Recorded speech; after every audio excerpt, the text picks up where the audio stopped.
Hey, yeah, what's up, everybody? Welcome or welcome back to my channel. My name is Isha Verma. I am a CA final student. So, first of all, a very happy Diwali and Chhat Puja to all of you. And as you all know, exams are around the corner.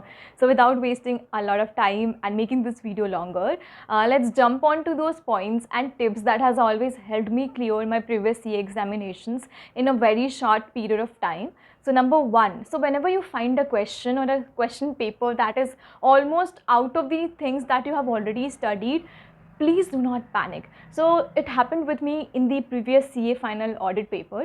Paper बहुत ही अलग सा आया था audit का, and when I looked through the papers, the entire question paper, I was only able to attempt 35-40 marks. तो मैं पहले washroom गई, वहाँ से आई, वापस पानी पिया. आई टुक माई टाइम, क्योंकि जब 30 मार्क्स का ही पेपर आता है तो आपके पास बहुत टाइम होता है. I went out, I just थोड़ा सा काम हुई, and when I looked at the paper again, I was able to even answer a few more questions जहाँ पे मुझे छोटे छोटे छुपे छुपे पॉइंट्स दिखे, और मुझे लगा कि हाँ, ये पॉइंट्स मैंने पढ़े थे जो मुझे फर्स्ट रीडिंग में नहीं आया, नहीं दिखा, because I panicked and I about attempted 65 marks का paper and scored 47 in audit CA final.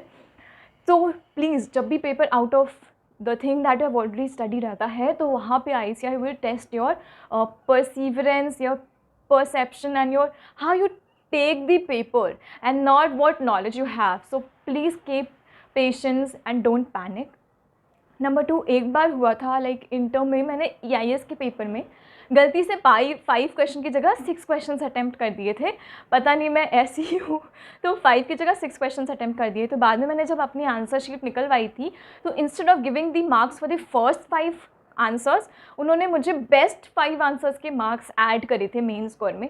I don't know क्या रूल्स है एग्जैक्टली, क्या होता है, but this has happened with me. तो इन केस आपकी किसी सब्जेक्ट की तैयारी काफ़ी कम है and you are like on the border, तो आप वो एक एक्स्ट्रा क्वेश्चन अटैम्प्ट कर ही देना, क्या पता उसमें ज़्यादा मार्क्स मिल जाएँ, एंड जो मेरे साथ हुआ वो आपके साथ भी हो जाए. तो ये CA इंटरमीडिएट EIS की बात है. उसमें मिला जुला के काफ़ी अच्छे मार्क्स आए थे मेरे, 60 के मतलब 59-60 आए थे.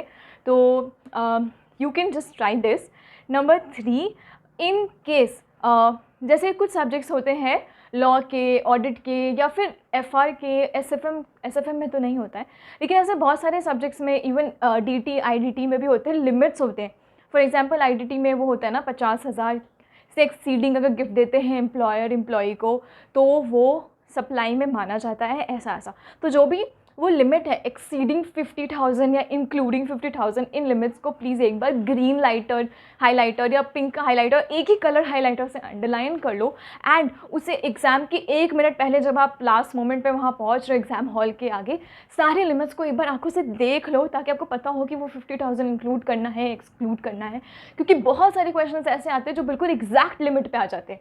अब हमने ये तो पढ़ा है कि 50,000 से ज़्यादा होगा तब तो नहीं है, 50,000 से कम होगा नहीं है, लेकिन 50,000 का क्या करना है, दैट इज़ इंक्लूडेड और एक्सक्लूडेड, ये भूल जाते हैं. तो इसके लिए प्लीज़ एक लिस्ट बना लो, या एक कलर हाइलाइटर से हाईलाइट कर लो, और एग्ज़ाम के बस 5 मिनट पहले रिवाइज़ कर लो और याद से रिवाइज़ कर लो. इनफैक्ट इन सारी पॉइंट्स को आप एक पेपर पे लिख लो और हर एग्ज़ाम में अप्लाई करके देखना, it will help you lot. Lastly कि डरना मना है, तो डरना मत. एग्ज़ाम से पहले बहुत लोग ऐसे होते हैं जो डर जाते हैं और एग्ज़ाम देने वक्त ही बहुत ज़्यादा नर्वस और पैनिक हो जाते हैं.